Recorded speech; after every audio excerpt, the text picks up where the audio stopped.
Hi everyone, welcome to my first ever YouTube video. So I wanted to make this channel because I've been on a path of healing and just changing my life, and I wanted to share everything I learned along the way. So just a disclaimer, these are just my own philosophies and understanding of healing, nervous system work, psychology, and just life in general based on my own experience and knowledge. So I wanted to make each video a standalone, but honestly I think it flows a lot better as a series which builds upon the previous episode, so I think I'm just going to do it like that.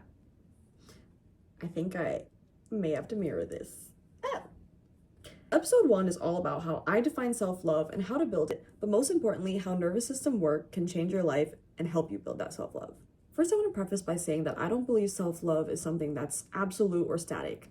It's not like you either love yourself or you don't. I feel like there's a bit of a weird culture around self-love where it's like if you have insecurities or things you want to change about yourself, that means you don't love yourself, which I really truly don't believe is the case. I believe self-love is something that requires a lot of patience, practice, and consistency, and it's very dynamic.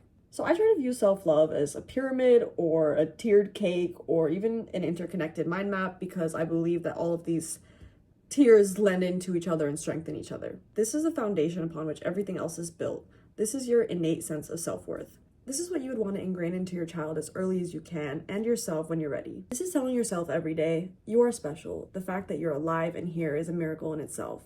That God or whatever you believe in put you on this planet for a unique purpose. Think of this as all the characteristics that you remember about yourself from your childhood before anyone else or the world tainted your perception of yourself. I'm a good human being. I care about others. I bring light into the world. I deserve good things. I deserve love, joy, peace, respect, exactly as I am right now. This is a strong foundation as you challenge yourself to evolve and grow. After that, I believe, comes self-reliance, self-respect, and self-confidence. As you continue to build self-reliance, you keep practicing self-respect, and over time that strengthens your self-confidence naturally. So I frame self-reliance in this context as how you respond to uncomfortable feelings. So most people, including myself, have been conditioned to run away, distract, avoid, or mask uncomfortable or painful feelings. Feeling anxious, bored, uncertain, lost, or hurt usually leads to relying on things outside yourself for relief.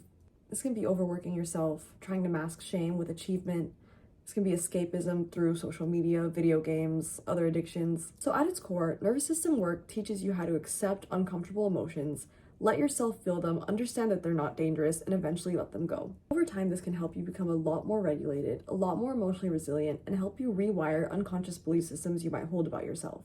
As you slowly learn self-reliance through this kind of work, it allows you to face difficulties with a lot more ease and flexibility. You stop seeking distraction, validation, comfort, and safety in other people and things, and you really start to be able to source it internally. And honestly, that makes your connections with other people a lot more meaningful because you're not just spending time with them to avoid pain, and you can actually be a lot more present. As you do all this, the next step comes into play. Self-respect can show up in the way that you take care of yourself. This can be your health, this can be your hygiene, this can be in relation to other people, this is setting boundaries, maybe distancing yourself from people that don't align with you anymore, but most importantly, aligning yourself with people and things that you truly love and bring you joy. The final block is self-confidence. As you learn to rewire a lot of belief systems that you might have, attachments that don't serve you, or behavioral patterns, you also just have a lot more time and energy to pursue your goals and show up for yourself. Even showing up for yourself in really small but meaningful ways over time can build a lot of self-trust and self-confidence. But this is also about living in the present as much as you can and enjoying the journey, and not just waiting for a day where you fix or change everything about yourself in order to be happy, because it just doesn't work like that. I don't necessarily think you have to follow that exact order to build self-love, because they definitely blend and lend into each other. However, with that being said, I think where a lot of people go wrong is they try to fuel the top layer of productivity, habits, lifestyle, consistency, and discipline without a strong inner world first. It may be fueled from shame or a desire to earn validation of other people, and that's where everything really falls apart. One last thing that I forgot to add is that a very powerful part of self-love is learning to enjoy your own company. Finding your purpose and direction, having hobbies and passions that genuinely bring you fulfillment and happiness is so important. Not to perform, not to achieve, but to genuinely appreciate your time alone. So the most important thing about this entire video is actually what I'm about to say right now. So all of this sounds amazing in theory, but we all struggle with how to apply this to our lives. I truly believe that trauma and other painful experiences essentially erode our sense of self-worth over time. Trauma can really affect our sense of safety, our sense of belonging, and sense of self-worth. It can lead to a lot of maladaptive behaviors and coping mechanisms, limiting self-belief systems, compulsive thoughts and behaviors that make it really hard to believe in even the foundation here, let alone building everything else. It's not absolute, but it's like it's trapped certain elements here to some degree, and that's what this channel is all about.